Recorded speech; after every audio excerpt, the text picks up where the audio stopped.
అండి అందరికీ welcome to our channel ప్రేమ కథలు తెలుగులో. ఈ వీడియో మీకు నచ్చినట్టయితే తప్పకుండా ఒక లైక్ చేసి కమెంట్ అయితే చేయండి.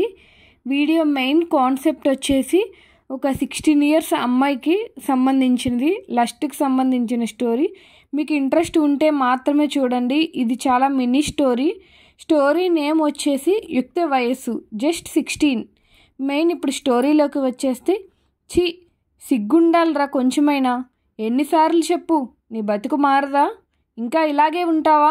ఆ ఎదవలతో చేరి గోడల మీద కూర్చొని దమ్ము కొట్టడం, వచ్చేపోయే ఆడపిల్లల్ని చూసి సొల్లు కార్చుకుంటూ సోది చెప్పుకుంటూ రాత్రి 10ంటికి ఇంటికి చేరడం, ఇంకా ఇది తప్ప వేరే పనే లేదా నీ బతుక్కి?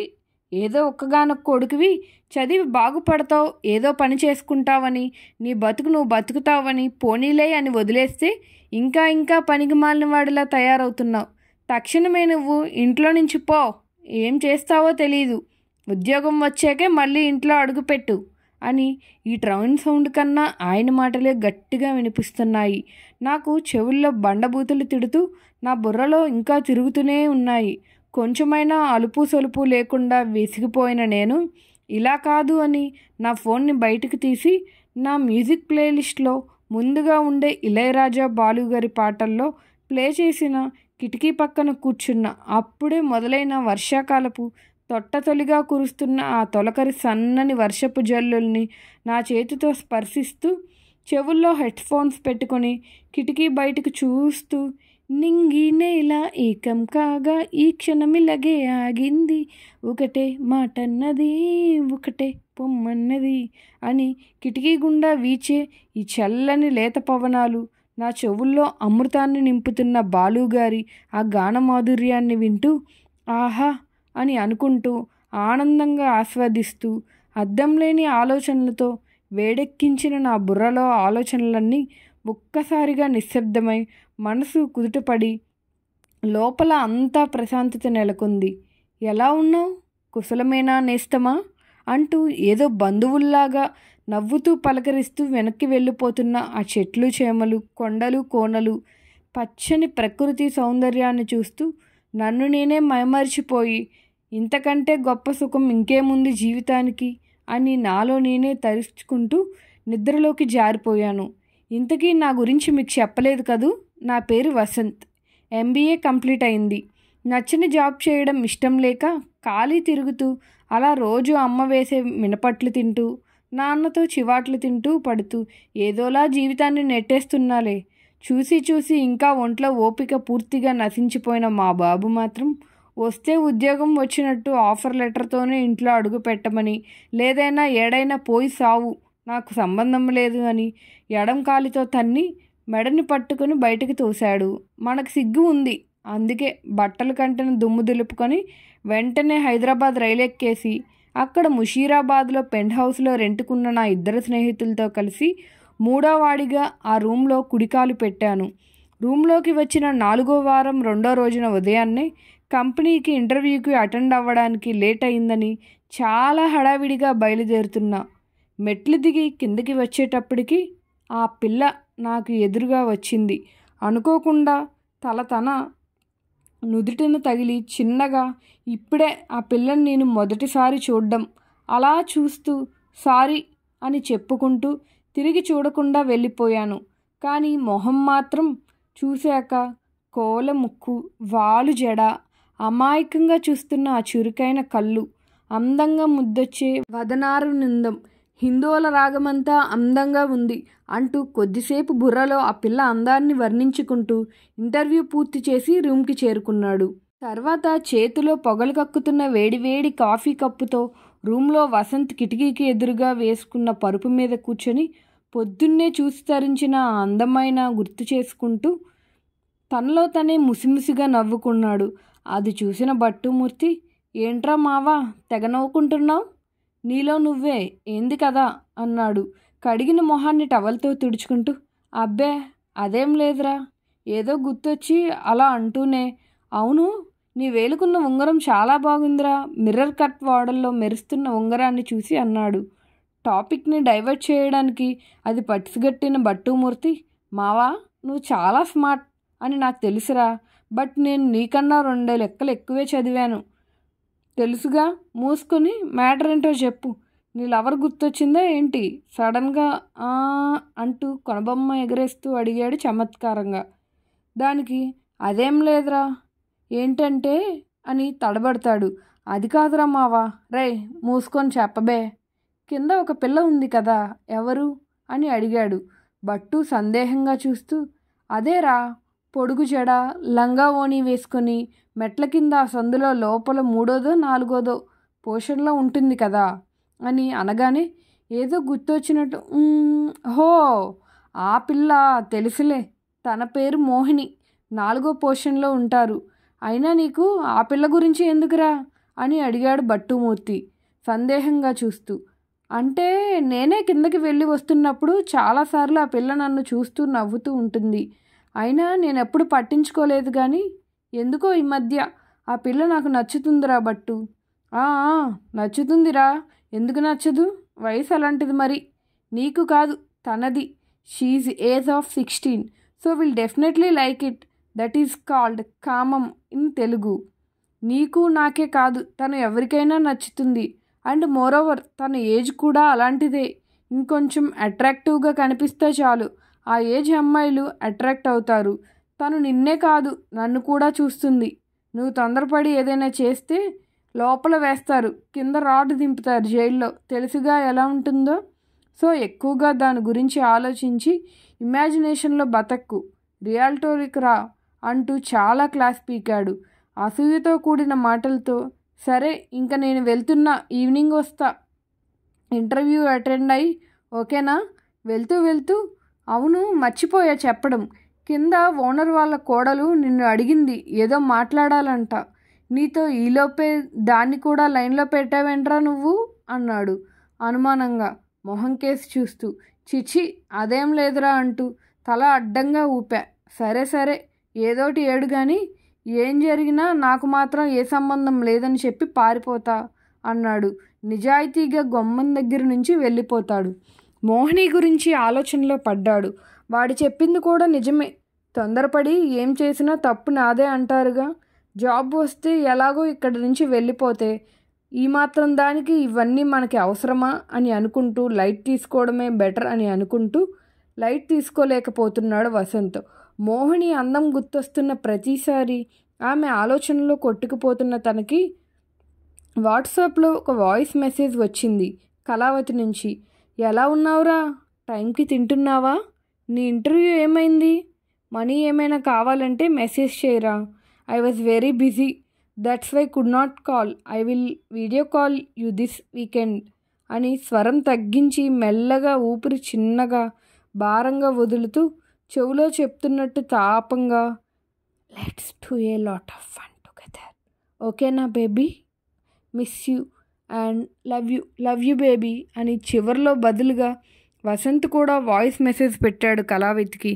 హ్యాప్, everything is fine baby, I can get that job soon, I miss you and I love you too, I'm very eagerly waiting for call అని చివర్లో మెసేజ్ సెండ్ చేశాక తనలో తానే తన లవర్ గురించి తలుచుకుంటూ చిన్నగా నవ్వుకొని ఫోన్లో ఛార్జింగ్ 20% ఉంటా చూసి వెంటనే లేచి స్విచ్ బోర్డు దగ్గరికి వెళ్ళి ఛార్జింగ్ కనెక్ట్ చేస్తాడు ఫోన్కి. దగ్గరకేసుకున్న తలుపును చిన్నగా తట్టారు. బయట నుంచి ఎవరో కొంచెం ఎడంగా తెరుచుకొని బయట గాలి లోపలికొచ్చి దానితో పాటు సుభద్ర పూసుకొచ్చిన పెర్ఫ్యూమ్ వాసన గంధంతా వ్యాపించడం, చిటికలో రాత్రి వండి మధ్యాహ్నానికి కూడా దాచుకున్న చికెన్ వాసనని డామినేట్ చేస్తూ వచ్చింది తనే అని నాకు అర్థమైంది. ఎందుకంటే ఇంకో పక్క తన గురించి కూడా కలుస్తానని చెప్పిందిగా. సో నేను వెనక్కి తిరిగి చూశాను, అది సుభద్రనే. సారీ నిన్ను డిస్టర్బ్ చేసినట్టు. వసంత్ అయ్యో అదేం లేదు, భలేవారే, దీనికెందుకు సారీ?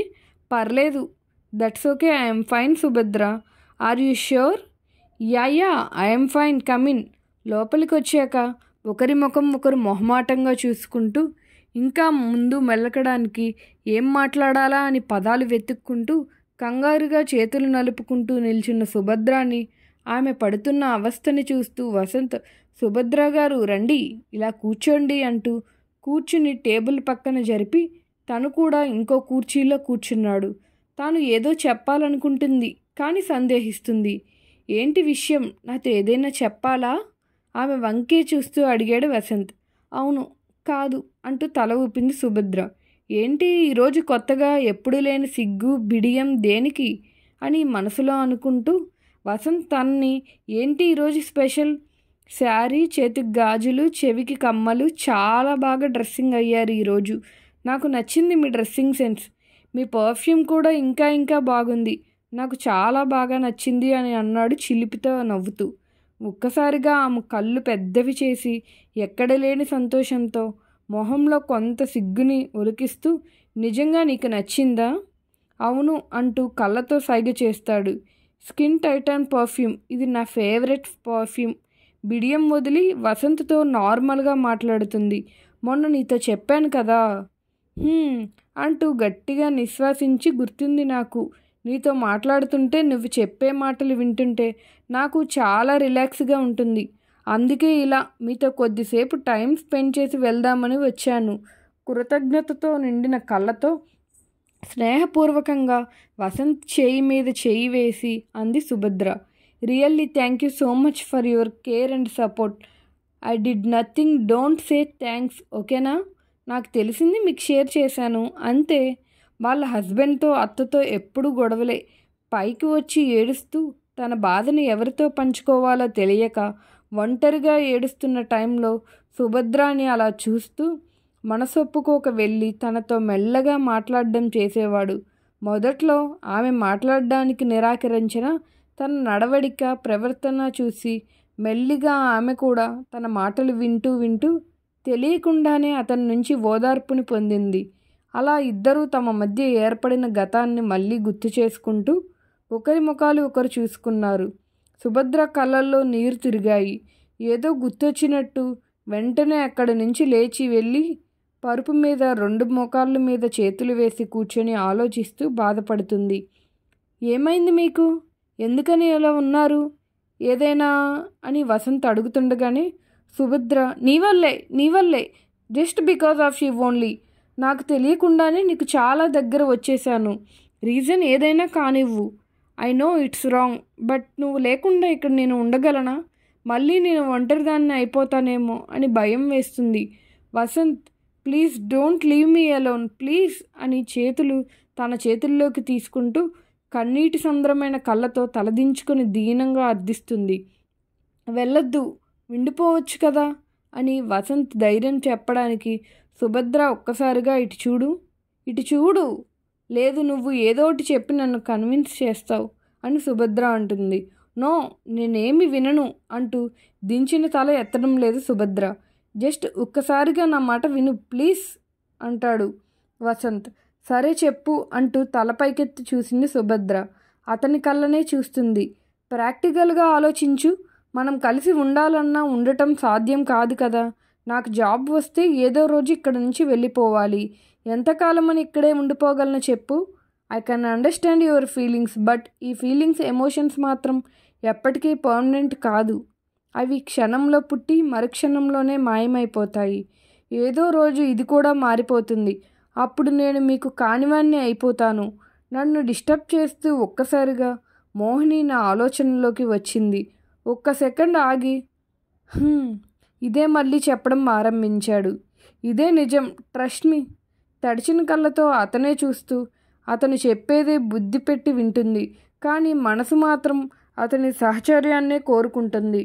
జస్ట్ లైఫ్లో ఒక్కసారైనా లైఫ్ లాంగ్ గుర్తుండిపోయేలా మనస్ఫూర్తిగా తనతో ఇంటిమేట్ అవ్వాలి అన్న ఆలోచన తన మనసులో పుట్టింది సుభద్రకి.